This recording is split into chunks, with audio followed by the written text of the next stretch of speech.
I know. All right, I'll get there. Hello! Welcome to Melbourne Musos Facebook Live. And yes, I've done that one before. I married a metronome with my dub horns. But that's not what the show's about. The show tonight is all about time signatures and styles. The style of doing a time signature the right way. Yes, money penny.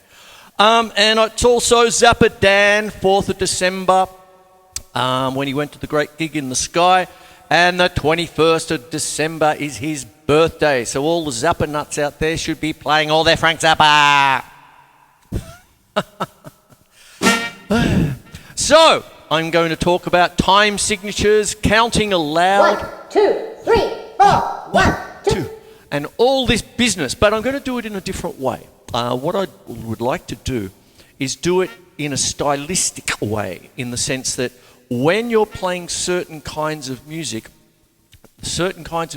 lend themselves to certain kinds of time signatures, you see.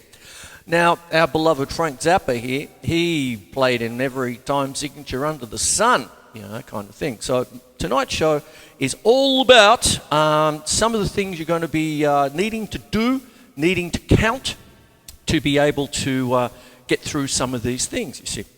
So if I was to, I'll take out the dub horns there, and if I was just to play a normal rock beat, what you've got there is quavers, okay, and what you've got there is 4/4, which we know as simple quadruple time, okay, so you get that 1 and 2 and 3 and 4 and 1. 1 and 2 and 3 and 4. 1 and 2 and 3 and 4. 1 and 2 and 3 and 4. 1 and 2 and 3 and 4. 1 and 2 and 3 and 4 and 1. Oh, make the metronome your friend. Hello, boys. How you going? So what it is you have two kinds of time signatures. I'll get a reel on. A bit to get through. I've got 10 different points here. I'm not sure if I'm going to be able to do them all, but I'll do my best. A simple time is any time signature which is divisible by 2, okay, so 1 and 2 and 3. You have, the usual thing is that you have simple duple time, duple meaning 2, so you've got 2/4. Simple triple time, which is 3/4.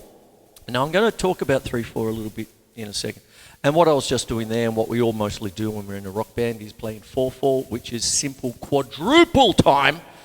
And then you have compound time signatures, which is divisible by 3. Okay, so compound duple time, right, is 6/8, 2 3s, you see. Now, when you have compound triple time, you have 9/8, okay, and that is 3 3s. 1, 2, 3, 4, 5, 6, 7, 8, 9. Now, I was talking about that last week on the Shane McGowan tribute with the Pogues, in the sense that in Celtic music, it's known as a slip jig, you see.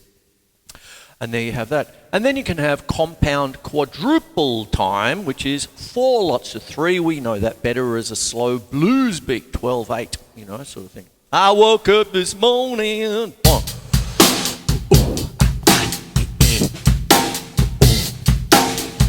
So on. Now I'm going to get into the styles. That's basically simple and compound time. So there's a bunch of time signatures there for you already. Now, when we're going into styles, if you join a rock band, okay, of course you're going to need a rock beat. You're also going to need a blues beat, okay. And so, good old rock.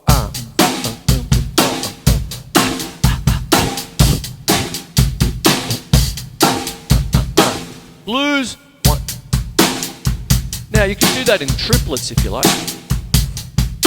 1 and a 2 and a 3 and a 4 and a 1 and a 2 and a 3 and a 4 and a 1.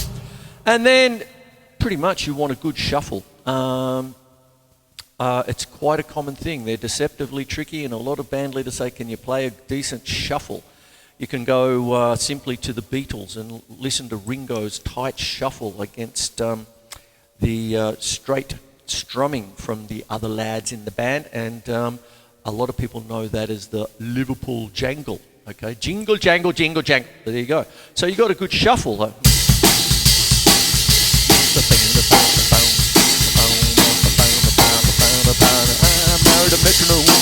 I married a metronome.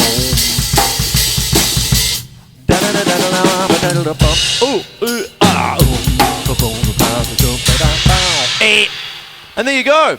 Get a nice little shuffle going.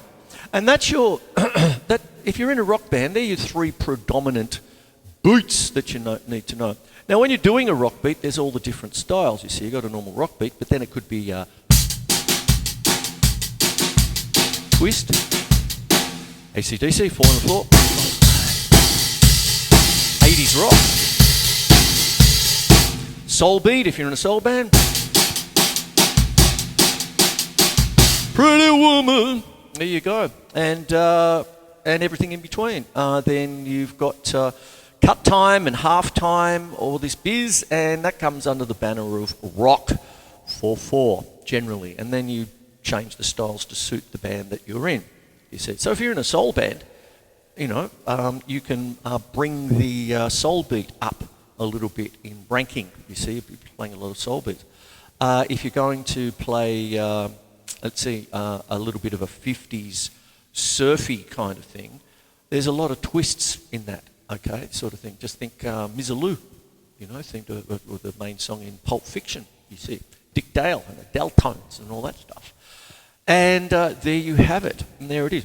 Now, when you're joining, say, a blues band, the same thing tends to apply, except that the blues beat would come up in the rankings a little bit, okay?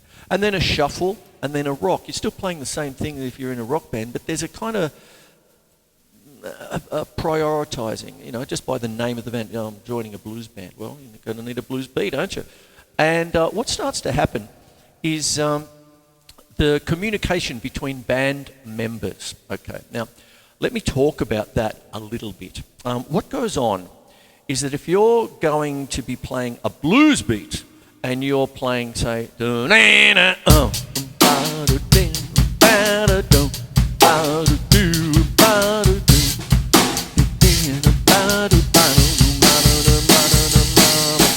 are you counting in 12/8, or are you counting in triplets, or is a guitarist saying, oh, it's a 6/8 blues beat? And you go, communication. And what happens is that, let me explain the differences a little bit. Of course, when you're playing in 6/8, as I said before, compound duple time, it's 2 beats. But generally speaking, when you're playing in a rock band, there's 4. It's common time. So it's more conducive to saying it's a 12/8 blues beat. 1, 2, 3, 4, 5, 6, 7, 8, 9, 10, 11, 12. 1, 2, 3, 4, 5, 6, 7, 8, 9, 10, 11, 12, 1. Now, some might count it like 1 and a 2 and a 3 and a 4 and a 1 and a 2 and a 1 and a 2 and a 3 and a 4 and a 1 and a 2 and a 3 and a 4 and a 1 and a 2 and a 3 and a 4 and a 1 and a 2 and a 3 and a 4 and a 1 and a 2 and a 3 and a 4 and a. Now, what happens though is that if you're playing a song where the beat might change in the middle, sort of thing, Elvis, I just caught a trout. Sorry, misheard lyrics. I just caught a trout. It wouldn't come out. Now I'm cooking it for dinner, my baby. Do do do do do do do. In the middle, there's the breakdown. You see, and I love you, baby. Come over to my place. I'll cook that trout for you. Bring a bottle of wine. Okay, so what happens is that if you're playing in 4/4, standard rock beat, 1 and 2 and 3 and 4 and 1 and 2 and 3 and 4, and everyone like that. When you go to play a triplet blues beat, that stays the same. But 2 and 3 and 4 and 1 and a 2 and a 3 and a 4 and a 1 and a 2 and a 3 and a 4 and a 1. There it goes.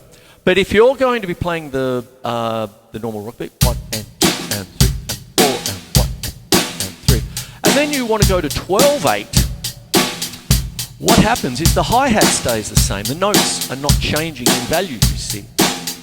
So it'll be 1, 2, 3, 4, 5, 6, 7, 8, 9, 10, 11, 12. 1, 2, 3, 4, 5, 6, 7, 8, 9, 10, 11, 12. 1 and 2 and 3, 4 and 1 and a 2 and a 3 and a 4 and a 1 and 2. So I see the rock beat like your main line, and then the triplets are a bit up there, and the 12/8 is a bit underneath. Especially when you've got a song where you might be shifting from one beat to another. Okay, that happens so often. Like I said, you know that.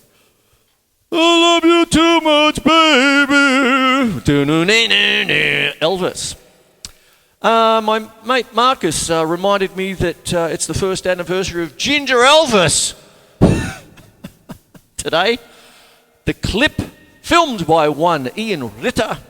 Wah. Thank you, Marcus. Wah. And we had a bit of fun. Old Ginger Elvis. Maybe I should have done him today, seeing I'm talking Elvis. Anyway, but I'm talking time signatures. So what happens is that's what goes on with your blues beat, you see. Now, when you're in a band and someone says, oh, give me that 6/8 beat, technically speaking, you sort of...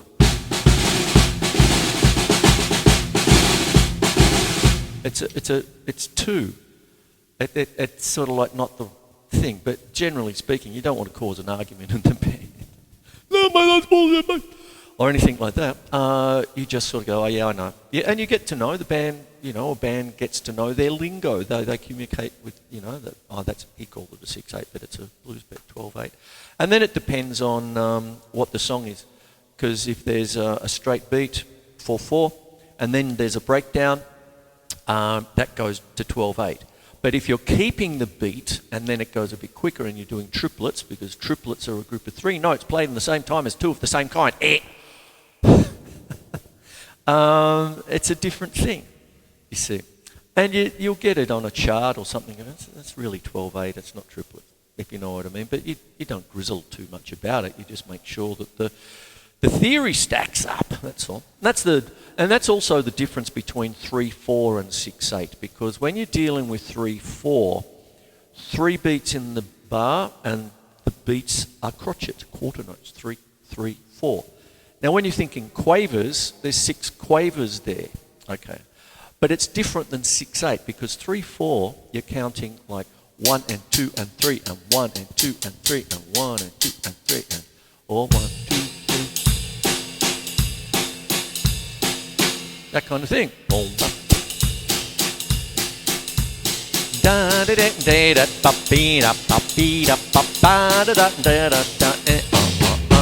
There you go. And but 6/8 is 1, 2, 3, 4, 5, 6. 1, 2, 3, 4, 5, 6. So you still got 6 quavers, but they're subdivided in 2 groups of 3. Are you still with me out there? Okay, so that's what goes on. 1, 2, 3, 4, 5, 6. 1, 2, 3, 4, 5, 6. And that's what you have with that, you see. Now, what I've done there is I'm talking about the differences, and people get a little bit jagged on it sometimes when they're trying to write it out for someone or whatever it is. Is this 4/4 and triplets, or is it in 3/4, or is the feel 6/8, kind of thing there. When you're playing a 6/8 feel inside 3/4, that's quite a common technique. Right? So,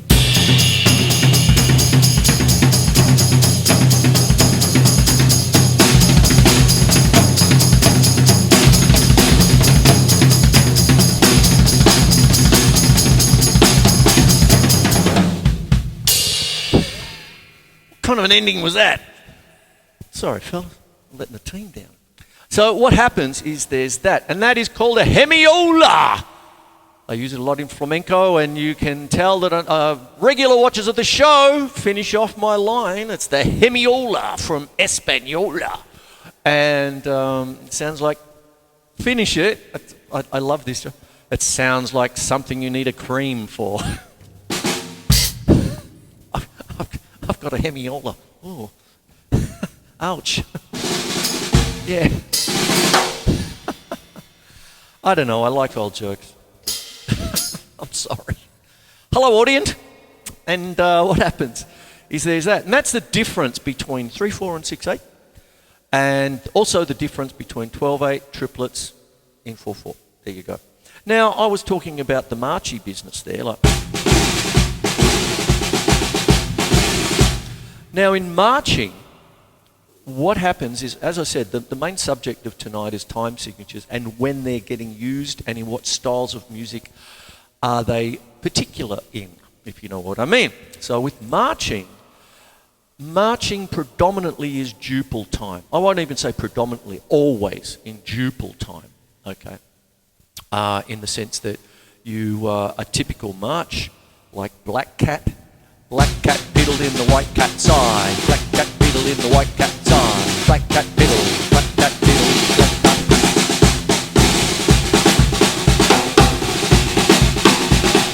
Got a bit of a bounce to it, like they sometimes do in pipe bands, Scottish pipe band. And that's in 2/4. One-y and a two-y and a one-y and a two-y and a one-y and a two-y and a one-y and a two-y. And predominantly 120.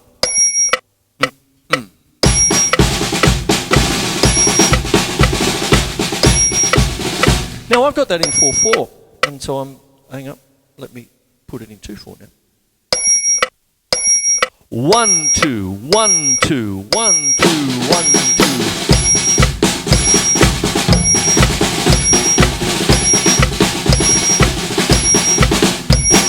There it is. Ooh. All right, there it is. There we are. And 120 beats per minute is the usual marching tempo. The rudiments are designed to be played at that tempo. Now, of course, when you're in a pipe band, seeing I mentioned it, because of the bagpipes and whatnot, they take some of their marches a lot slower. Sometimes you would play it a little bit slow. You definitely don't go over it too much. Otherwise, the poor lads in the band will start falling over, especially on hot days, in full uniform and all that. So what happens is marching is predominantly duple time. The main reason being is because we've got 2 feet, okay? Left, left, left, right, left, and away you go when you're marching down the street or whatever it might be. There you go, eh? Jazz is not dead, it just smells funny. Quoting Mr. Zappa in 1975. Now when you're talking about jazz, and if you're a jazz drummer, there's quite a few bits to it, of course, as you all know. But what happens is predominantly, I'm using that word a lot tonight.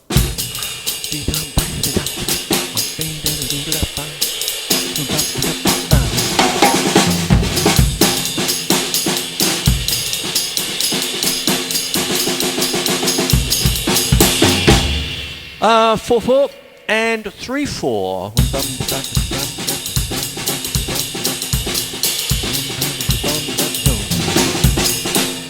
Predominantly, okay. All this biz, and then of course you need your Latin beats as well. Lots of Latin, which goes back to your 4/4s, generally speaking, unless you're doing, say, an Afro-Cuban 6/8. All that, Night in Tunisia and things like that, depending on the version that Dizzy Gillespie does. He plays, I must have about 8 or 10 versions of Night in Tunisia, depending on whether Dizzy Gillespie's playing it in the 50s or then into the 60s or then in the 70s. And then I got to see him in 1989 at the concert hall with the United Nations Orchestra. That was a hell of a gig. That was fantastic. Hardly anyone there. They cocked up the advertising. Oh, the missus and I were actually driving into town. And, we were going to go to a restaurant, watch a movie, worked out what we were going to do. And I was drove past the concert hall and it's like, Dizzy Gillespie, and I've gone, ah! And Marie loved him as well. So we just went, in we go, and they would be lucky if there was about 200 people there. So it was a real cock-up advertising, right? And What people missed out on. That band was incredible. So anyway, there you go. And so there's your night in Tunisia, but depending on where it is, that you could have, he does it as an Afro-Cuban, does it straight. It depends on the version you got.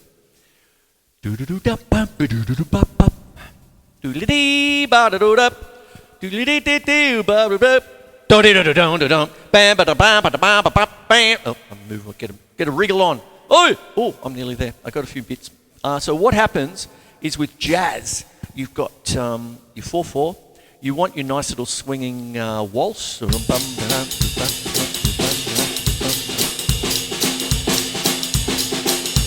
Now, when you're starting to do that, this is something I did last week. So because of the Pogues and Shane McGowan and that. But I talked about 9/8, which is compound triple time, and in Celtic music, it's known as a slip jig in 9/8. So you get that kind of 1 to 2 to 3 and a 1 to 2 to 3 and a 1 to 2 to 3 and a 1 to 2 to 3 and a 1. Now I'm counting it like triplets, but it's 1, 2, 3, 4, 5, 6, 7, 8, 9. 1, 2, 3, 4, 5, 6, 7, 8, 9. Now a lot of people think 9/8 is an odd time simply because 9, number 9, is an odd number. It's compound triple. It's 3 groups of 3.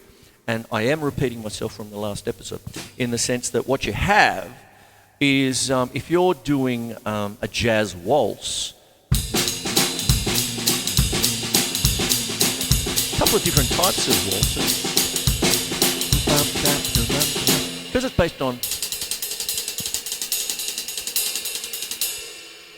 based on in this case triplets, 1 and a 2 and a 3 and a 1 and a 2 and a 3.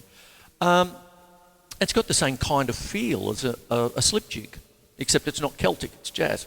But the time signature, 9/8 or 3/4 in triplets. Okay, so it's important to know the differences, really, that kind of thing. And there you have it. What goes on then is that when you start dealing with this, and you start dealing with, say, I'm segueing into Celtic music, you've got the jig in 6/8. Oh, still, I'm jagged on the slip jig. M-I-C-K-Y-M-O-U-S-E, Mickey Mouse, Donald Duck, Mickey Mouse, Donald Duck,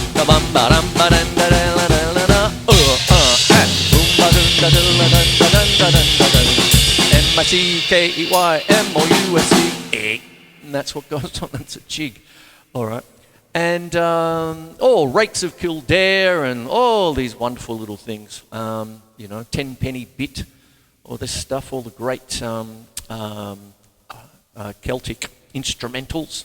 And that's sort of Irish kind of thing. But if you jump across the water to Scotland with the pipes, you've got the Scottish reel, 1 and a 2 and a 1 and a 2 and a. That kind of thing. 1 and a 2 and a 1 and a 2 and 1 and 2 and.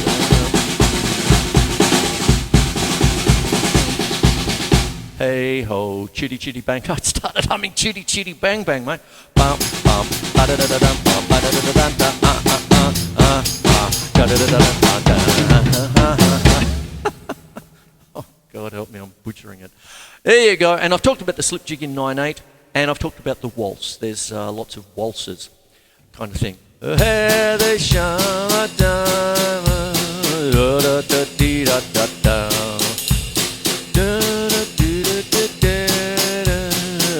Black Velvet Band. There you go. Oh, there you go. Black Velvet Band. Okay. Now, I'll get a wriggle on. I'm right on. And I want to try and get everything in. I've got there. Odd times is what we have. Now, very quickly, odd time signatures are not 3/4, just because 3 is an odd number. It's not 9/8, because 3/4 is simple triple time. It's 3 beats in the bar. When you're dealing with 9/8, it's always a bit of a bedbug, when someone says, "Oh, we're playing in 9/8, the odd time," and I go, "No, you're not. It's just 3/3s." However, if you do things like change it up, change the emphasis of the beat, there's a great one in Riverdance. I don't know the name of the song, but I always remember it being Mr. Flatley was, doing his dance to it in the day. Very famous production. And what it was I thought it's in 9. It's like a slip jig, except it's cut in, instead of 3 3s, it's 5 and 4. So it's like 1, 2, 3, 4, 5, 1, 2, 3, 4, 1, 2, 3, 4, 5, 1, 2, 3, 4, 1, 2, 3, 4, 5, and the tongue falls out and goes, no, I don't want to do odd times anymore.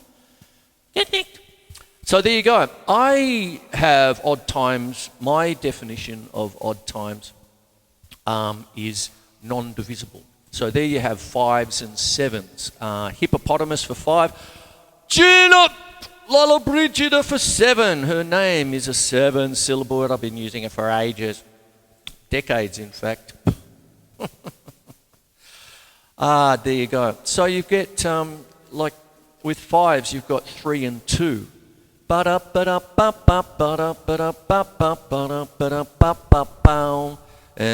Everything's all right now. Jesus Christ Superstar, do you remember that? Yeah, there's that one. And then if you go to a wedding that is Greek or Macedonian or anything like that, wonderful rhythms in 5s and 7s. Just make sure you say the right name in the right place. Eep could be a bit of argy-bargy. And what happens is that you can have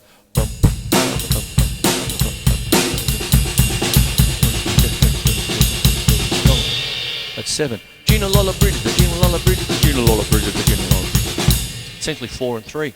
There you go. Could be the other way around, depending on the dance. And with 5, it's usually 3 and 2 when I was doing everything all right. Do da da da da da. 1 2 3 4 5. 1 2 3 4 5. 1 2 3 4 5. 1 2 3. There you go. There it is. There's your odd times. And then after that, you can do anything you want. You see. And there it is. Oh, I got through it all. There you go. So that's a little bit of a treatise on time signatures, but hopefully from a different angle tonight. I hope it's made it more clearer. I hope it's a bit more personable, because people go, oh, bloody time, I got to count, or whatever. And hopefully that when you're listening to your favourite music, and, I've done shows where there's the Beatles' Day in the Life, and there's woke up, got out of bed, dragged the phone, dragged the comb upon my head.